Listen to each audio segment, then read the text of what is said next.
Le dernier cas qu'on a eu, où une petite fille de 14 ans a été violée par, je vous dis, c'est un leader religieux.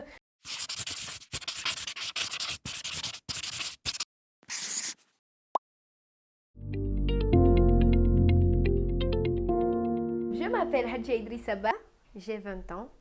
Je suis la présidente fondatrice du Club des jeunes filles leaders de Guinée, nouvelle étudiante en droit à Paris 1. Depuis que j'avais 13 ans, j'ai vu au-delà de tout ce qui se passe dans mon quartier, dans la famille, les injustices qui se font à l'endroit des jeunes filles. Et donc, j'ai voulu m'engager pour vraiment défendre les droits de ces petites innocentes, de mes amis et de tout le monde d'ailleurs, à l'école et partout où j'étais. Et donc, j'ai milité dans le Parlement des enfants de Guinée pour défendre les droits des enfants dans le cadre général. Comme vous le savez, la Guinée a toutes les lois. Nous avons le Code de l'enfant, nous avons ratifié la Convention relative aux droits de l'enfant. Et donc, ça nous a permis vraiment de dire que oui, nous les enfants, nous avons des droits et donc respecter nos droits. Et c'était une prise de parole qui nous concernait, et parce que souvent on voit que c'est des personnes âgées qui venaient parler à notre place, et il était vraiment urgent qu'on puisse venir et reprendre notre destin en main.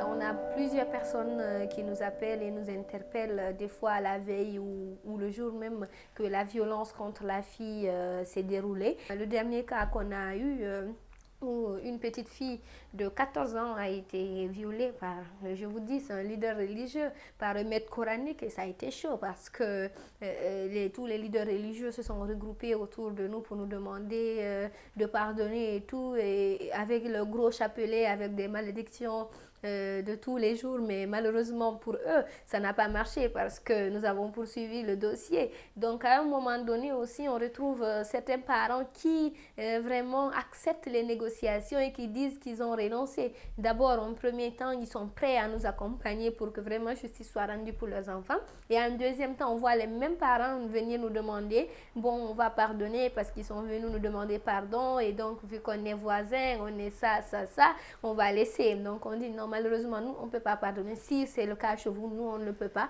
Et la loi ne peut pas pardonner. Donc personne n'est au-dessus de la loi.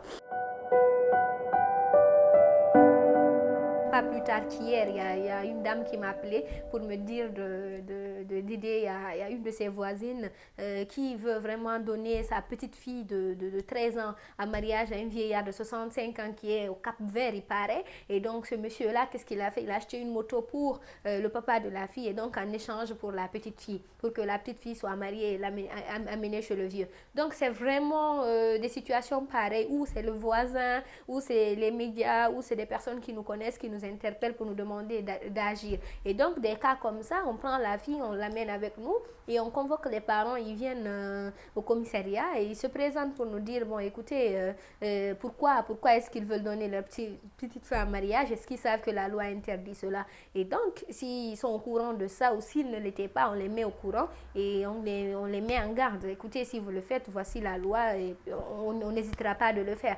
Mais donc, ils signent un engagement que la fille ne sera pas mariée. Donc, voici des cas concrets que nous avons.